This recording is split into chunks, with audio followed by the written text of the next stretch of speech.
रही है। दर्शकों को बता दें इस वक्त की सबसे बड़ी खबर, कफ सिरप से बच्चों की मौत का मामला है। दिल्ली में केंद्र सरकार ने दवाई को बैन किया था। दिल्ली में यह दवाई बैन थी और दिल्ली में इस दवा से 16 बच्चे बीमार थे। साल 2021 में 3 बच्चों की जान जा चुकी थी। इसके बाद कफ सिरप पर बैन लगा दिया गया था। 5 साल से कम उम्र के बच्चों के लिए दवा की मनाही थी। लेकिन बड़ा सवाल यह है कि राजस्थान में इजाजत क्यों दी गई, छोटी उम्र के बच्चों को यह दवा क्यों दी गई है। अब इसको लेकर सवाल खड़े हो रहे हैं। ये बड़ी खबर इस वक्त आप तक पहुंचा रही हैं। कफ सिरप में बच्चों की मौत का मामला है और दिल्ली में केंद्र सरकार ने इस दवाई को पहले भी बैन किया था। 2021 में इस दवा के सेवन से 16 बच्चे बीमार हो गए थे। इसके बाद कफ सिरप पर बैन लगा दिया गया था। सवाल ये उठ रहे हैं कि छोटी उम्र के बच्चों को यह दवाई क्यों दी गई थी। एनडीटीवी राजस्थान के पास एक्सक्लूसिव जानकारी है। ये जो लेटर जारी किया गया था बैन को लेकर, वो लेटर भी हम आपको दिखा रहे हैं। सबसे पहले ये तस्वीर आप देखिए, एनडीटीवी राजस्थान पर एक्सक्लूसिव तस्वीरें आप देख रही हैं।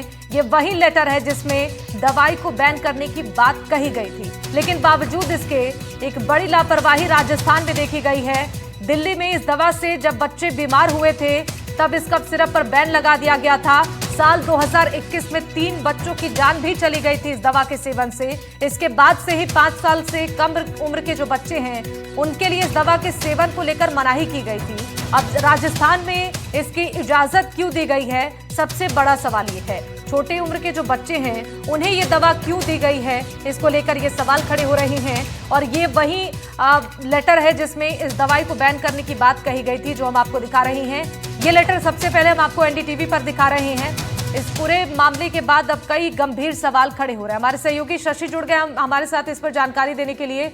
शशि, देखिए 2021 में ही दिल्ली में इस दवा पर बैन लगाया गया था, बकायदा लेटर जारी किया गया था। वो लेटर भी हम दर्शकों को दिखा रहे हैं, लेकिन राजस्थान में ये बड़ी लापरवाही क्यों की गई है?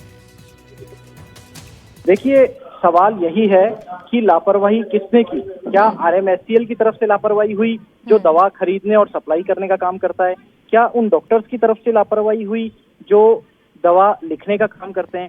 क्या फार्मासिस्ट की तरफ से लापरवाही हुई जो दवा पेशेंट को देने का काम करते हैं? ये सवाल दरअसल इसलिए उठ रहे हैं क्योंकि ये दवा पहले दिल्ली में बैन की जा चुकी है।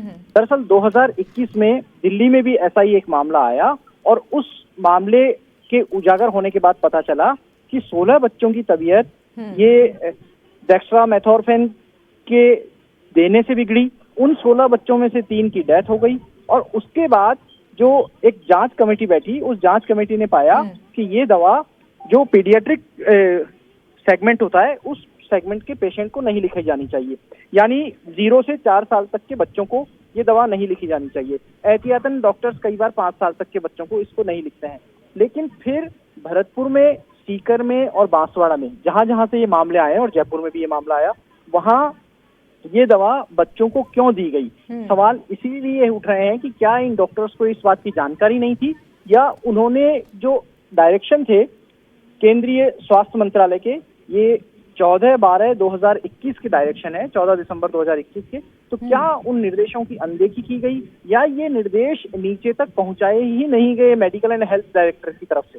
दरअसल जो डायरेक्टर है रवि शर्मा, उनसे हमारी बातचीत हुई। वो आज छुट्टी पर थे। उन्हें इस केंद्रीय स्वास्थ्य मंत्रालय के इस लेटर की जो दिल्ली सरकार को लिखा गया था, उन्हें इस चीज की जानकारी नहीं थी। उन्होंने कहा कि आप ऑफिस पहुंचे और ऑफिस की फाइल देख करके ही बताया जा सकता है। आज वो छुट्टी पे थे, इसलिए उनसे बातचीत नहीं हो सकती थी। जो दूसरे ऑफिसर्स हैं इसमें जुड़े हुए इस प्रक्रिया में, उनका कहना है कि EDL यानी एसेंशियल ड्रग लिस्ट जो है, उसमें लाइन ऑफ ट्रीटमेंट के डायरेक्शन होते हैं एसेंशियल ड्रग लिस्ट के। उस आधार पर ही किसी भी पेशेंट को ये दवा लिखी जाती है।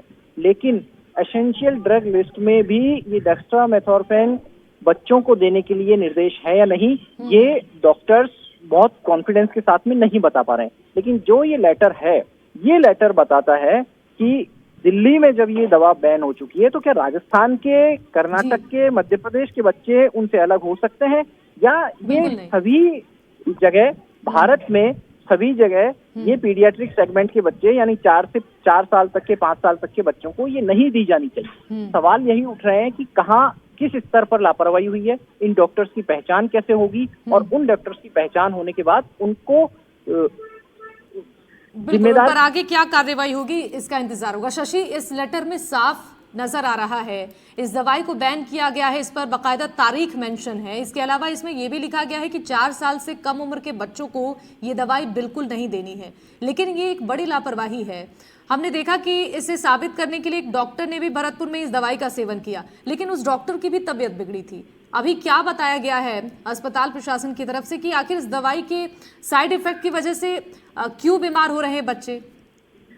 देखिए, डॉक्टर की जहां तक तबीयत बिगड़ने का मामला है उसकी जांच भी चिकित्सा और स्वास्थ्य विभाग कर रहा है। RMSCL ने जो कमेटी बनाई है वो भी इस पूरे मामले को देख रहे हैं। लेकिन सवाल ये है कि जो दवा 5 ml लिखी जानी होती है, जिसमें 30.5 mg कंटेंट होता है, उस दवा में 5 ml की बजाय अगर डॉक्टर पूरी दवा की शीशी गटक जाता है तो क्या उसकी डोज उसी अनुपात में मानी जाएगी? और जो प्रेस्क्राइब डोज होती है उससे ज्यादा लेने पर डॉक्टर की जो तबीयत बिगड़ी, उस तबीयत में हल्की सी बेहोशी जैसे सिम्टम्स आए। और ये जो दवा होती है कफ सिरप, उसमें अल्कोहल बेस्ड होता है और अल्कोहल लेने से शरीर में ड्राउजीनेस आती है, थोड़ा शिथिलता आती है, बेहोशी जैसी स्थितियां हो सकती हैं। और अगर आप उसकी कंसंट्रेटेड फॉर्म में ज्यादा क्वांटिटी ले लेते हैं तो ये और जल्दी और ज्यादा असर इसके दिखने लगते हैं। ऐसी सूरत में माना जा सकता है कि डॉक्टर की जो तबीयत हल्की बिगड़ी वो ड्राउजीनेस संभवतः दवाई की ज्यादा क्वांटिटी लेने के कारण बिगड़ी होगी। हालांकि ये सब जांच का विषय है, इसमें जो जांच टीम गठित की गई है वो इसमें ज्यादा बेहतर तरीके से रिपोर्ट दे सकेगी। लेकिन इस पूरे बिल्कुल अब इंतजार करना होगा शशि कि अभी जो जांच कमेटी गठित की गई है उसमें जानकारी क्या कुछ निकलकर सामने आती है। आपका बहुत धन्यवाद तमाम जानकारी साझा करने के लिए।